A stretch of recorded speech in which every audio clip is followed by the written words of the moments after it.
2차 전지가 조정을 받는 동안 반도체는 상승을 하려고 꿈틀꿈틀하는 그런 모습이 보여지고 있는 그런 시장 상황이죠. 매기가 2차 전지에서 반도체로 이동한다라는 말이 많이 들리고 있는 요즘입니다. 반도체 뉴스로 시작을 해보겠습니다. 증시에서 파이 줄어든 삼성, 명예회복 반도체에 달렸다. 삼성전자는 23년 1분기에 코스피 내 비중이 9.14%로 쪼그라들었는데 10% 아래로 내려간 것은 8년 만에 처음이라고 합니다. 참고로 22년 1분기에는 11.77%였고요. 실적도 물론 23년 1분기에 최악으로 나왔죠. 1분기 매출은 전년 동기 대비 18% 줄어들었고요. 디바이스 솔루션 사업부 이하 DS 사업부의 매출은 전년 대비 반토막으로 줄었습니다. 어쨌든 주가로 보면 이제 바닥이라고 할 수 있는 실적은 작년 10월에 주가에 선 반영이 되어서 그때가 바닥이었다라는 생각이 들고요. 지금은 완전히 반등의 흐름에 있다고 볼 수가 있겠죠. 즉 반도체 랠리가 진행 중이다 라는 근거로 방송을 시작을 해보겠습니다. 삼성전자의 실적은 올해 4분기에 회복될 예정이고, 즉 반도체 경기는 2분기가 바닥이며 주가는 작년 10월에 바닥을 찍었다. 이런 시나리오는 D램 업체들의 감산으로 시작이 되었고, 표를 보시면 글로벌 1위 업체인 삼성전자의 감산으로 3분기부터 이제 글로벌 D램 시장은 공급 부족 구간에 진입 예정입니다. 이거를 선반영해서 주가는 바닥을 찍고 반등을 하고 있는 게 23년 2분기 바로 지금이고, 표를 보시면 감산 발표 시점 이후로 DDR4랑 DDR5의 현물가 상승세를 확인할 수가 있죠. 결과적으로 가장 중요한 실적 예상을 보면은 4분기 삼성전자의 매출은 71조로 예상이 되고, 이는 전년 동기 대비 1.26% 증가하는 성적이고요. 영업이익은 YOY 18.5% 늘어날 것으로 예상이 됩니다. YOY가 증가하는 것은 22년 9월 이후에 처음이고요. 주가 상승의 가장 큰 동력인 실적 턴어라운드가 4분기에 예상이 된다. 스마트폰 출하량을 보시면은 1분기를 바닥으로 반등하는 것을 볼 수가 있고, 반도체 수요 급증의 근거 중에 하나라고 볼 수가 있겠습니다. 결과적으로 올해에만 외국인들이 9조 1,403억 원어치의 삼성전자를 순매수했습니다. 주가 반등에 사인이기도 하죠. 외국인 지분율은 작년 9월까지 49% 언저리였는데 현재는 52%를 상회하고 있습니다. 이제 주가는 턴어라운드 할 거야가 아니라 이미 삼성전자 주가는 턴어라운드를 했고 날아가고 있는 중이죠. 삼성전자도 하이닉스도 연중 최고가를 이미 기록하고 있습니다. 반면에 중소형 반도체 소부장 중에서 아직도 착한 가격들이 많이 있죠. 그리고 랠리가 온다면, 반도체 랠리가 온다면 삼성전자보다 가볍게 날아갈 수 있다라는 장점도 있고요. 그래서 반도체 랠리가 온다는 확신이 있으면은 지금 삼성전자 하이닉스를 살 이유는 없습니다. 뭐 대표 장비주라고 할 수 있는 원익 IPS만 봐도 연중 최고치보다 22%나 싸고요. DNF나 뭐 솔브레인도 마찬가지로 과하게 떨어진 낙폭을 회복하려면 아직 멀었습니다. 유진테크는 1년 전보다 아직도 마이너스 30% 빠져있는 상태고요. 전고점에 비하면 마이너스 44%인 상황입니다. 상승 여력이 많이 남은 상태라고도 볼 수 있겠죠. 그러다 보니까 반도체 랠리에는 올라타야 되겠고, 삼성전자는 이미 여러분의 포트에 있을 확률이 높고 또 고점에 물려있을 확률도 높죠. 아니면 저처럼 그냥 얼마 전에 양전환 하신 분들도 꽤 있으실 걸로 예상이 됩니다. 그래서 지금 산다면 대형주가 아니라 반도체 소부장으로 관심을 가져보는 게 어떨까라고 생각하는 사람이 많겠죠. 뭐 조금 오르긴 했지만 여전히 싸기 때문에 제가 최근에 반도체 소부장으로만 이루어진 ETF를 소개해드린 적이 있습니다. 바로 신한자산운용의 솔 반도체 소부장 FN이었는데 얼마 전에 뉴스가 나왔습니다. 지난 금요일인 5월 19일에 8% 이상을 상승하면서 국내 ETF 시장 전체에서 1위를 기록했다라고 합니다.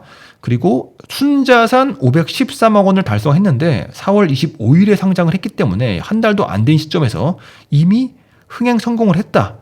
인기몰이를 하고 있다라고 해가지고 제가 오늘 다시 한번 소개를 드리는 거고요. 이 상품의 가장 큰 장점은 삼성과 하이닉스는 포함되어 있지 않은 반도체 ETF라는 거죠. 반도체 소부장에만 투자하고 싶은 심리를 신한투자에서 기가 막히게 읽은 게 아닌가. 참고로 저는 광고비를 받았거나 신한으로부터 부탁받은 사실은 일체 없습니다. 저도 매수하려고 지켜보는 상품이기 때문에 지금 소개를 드리고 있는 겁니다. 구성 종목들은 계속 유동적으로 리밸런싱이 되겠지만 5월 22일 기준으로는 다음과 같습니다. LX 세미콘 비중이 가장 높고요. 그 뒤를 이어서 한미반도체, 원익 IPS, 한솔케미칼, 솔브레인, SNS텍, 대덕전자, 이오테크닉스, 리노공업, 파크시스템스, 심텍, 주성엔지니어링, 이녹스 첨단소재, ISC, 해성DS, TCK, 하나머트리얼즈, SFA 반도체, 유진테크, 원익, QNC까지 이렇게 구성이 되어 있는 상품이라고 할 수 있겠습니다. 지금부터 조금이라도 조정이 받는 날이 오면 조금씩 사 모아가 볼까라고 생각하고 있고요. 이제 반도체 소부장에 잘못 투자하면은 이제 포트가 백화점이 돼버리기 때문에 ETF 투자는 매우 현명한 투자 방법이 될 수가 있다. 반면에 또 다른 뉴스도 있습니다. 이제 한국 반도체에 대한 이제 우려스러움이 느껴지는 기사도 보이는데, 이제 지난 5년 동안에 이제 글로벌 반도체 회사들의 순위를 모니터링했더니 유의미한 변화가 눈에 띄더라. 그것은 삼성전자나 인텔, 하이닉스, 마이크론 테크놀로지 같은 메모리 회사들은 순위가 내려갔다. 즉 순위가 밀렸다. 반면에 엔비디아, TSMC와 같은 비메모리 반도체 회사들은 순위가 높아졌다고 하더라. 비메모리 반도체는 이제 팹리스라고 하는 설계를 거쳐서 파운드리라고 하는 위탁 생산에 맡겨져서 제작이 되는 반도체인데, 글로벌 반도체 회사 시총 1위는 엔비디아이고 약 7,732억 달러에 달하는, 한화로는 약 1,000조 원 정도가 되는 거죠. 2018년까지만 해도 814억 달러로 6위였습니다. 지금은 당당히 1위로 등극을 했고요. 시총 2위는 TSMC입니다. 시총이 4,801억 달러, 3위인 삼성전자와 격차가 무려 60% 정도 벌어진 상황이고요. 2018년에 2위였던 인텔은 메모리죠. 현재 8위로 완전히 밀려났습니다. 당연한 말이지만 이제 반도체 미래는 이제 비메모리 반도체라고 할 수 있고, 이제 테이버 형님의 쇼츠에서도 얘기를 한 적이 있죠. 삼전이랑 하이닉스가 모두가 아시다시피 메모리 중심인 건 맞아요. 그리고는 우리나라에 들어있는 반도체 소부장 기업들이 대부분 메모리에 납품되는 이런 제품들을 만드는 것도 맞습니다. 우리가 구분하는 메모리 반도체와 소위 말하는 시스템 반도체, 여기에 소부장이 들어가는 게 다르냐라는 거야. 크게 다르지가 않습니다. 말 그대로 이 메모리에 들어가는 것과 시스템에 들어가는 거, 이거는 설계상의 차이가 있다라는 거예요. 근데 여기에 들어가는 무엇? 재료는 동일하지. 실리콘을 가지고 만들고 전기를 보내주는 구리를 가지고 만들고 얘네들을 꼽아야 되는 소켓이 필요하고, 그 소켓들이 한 판에 있는 PCB 기판이 필요한 거지. 시스템 반도체가 메모리 없이 돌아갈 수 있냐? 돌아가기 어렵습니다. 메모리가 시스템 반도체 없이 돌아갈 수 있냐? 못 돌아가요. 그래서 지금 반도체 업계의 한 가지 화두는 메모리와 시스템 반도체를 두 개를 합친 것이 나올 수 있냐라는 거거든요.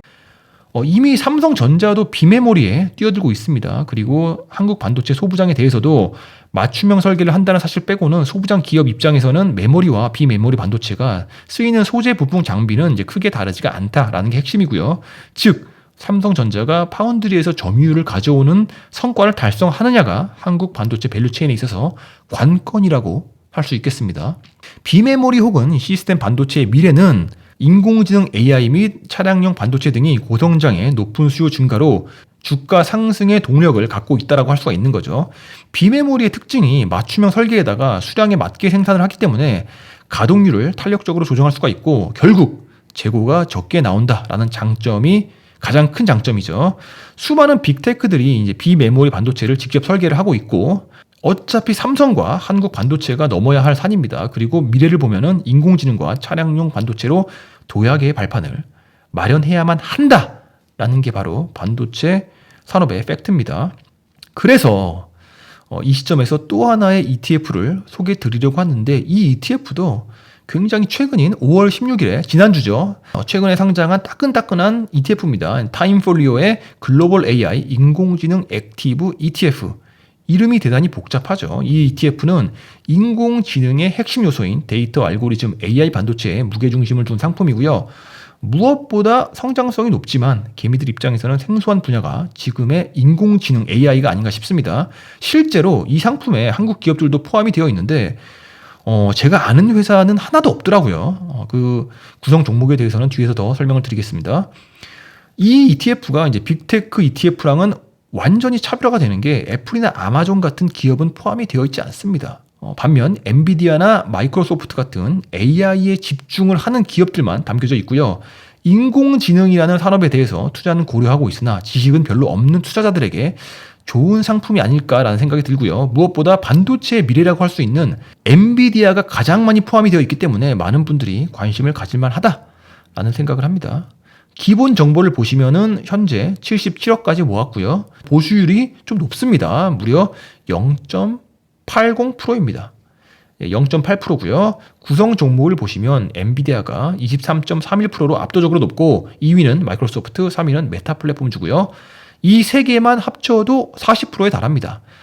그 뒤로는 알파벳도 보이고 바이두, 이제 버즈피드도 보이는데 재밌는 게 한국 AI 인공지능 기업들도 보입니다. 그런데 아는 회사는 하나도 없습니다. 근데 차트를 보니까 다들 최근에 조금씩 많이 올랐더라고요. 코난 테크놀로지, 셀바스 AI, 플리토, 알체라, 마음 AI, 뷰노, 루닛 이 정도 한국 AI 기업들이 2% 내외의 비중으로 담겨져 있고 왠지 미래가 기대가 되는 그런 기업들이죠. 향후 2, 3년 안에 대단한 실적을 내는 회사가 되지 않을까라는 희망 회로를 돌려봅니다. 오늘은 반도체 랠리에 대해서 국내 반도체 주가의 흐름 예상과 소부장에 투자하는 매력적인 방법, 그리고 글로벌 반도체의 흐름과 성장성이 기대가 되는 인공지능 기업에 투자하는 편리한 방법을 알아보았습니다. 오늘도 도움이 되셨다면 구독과 좋아요 부탁드립니다. 감사합니다.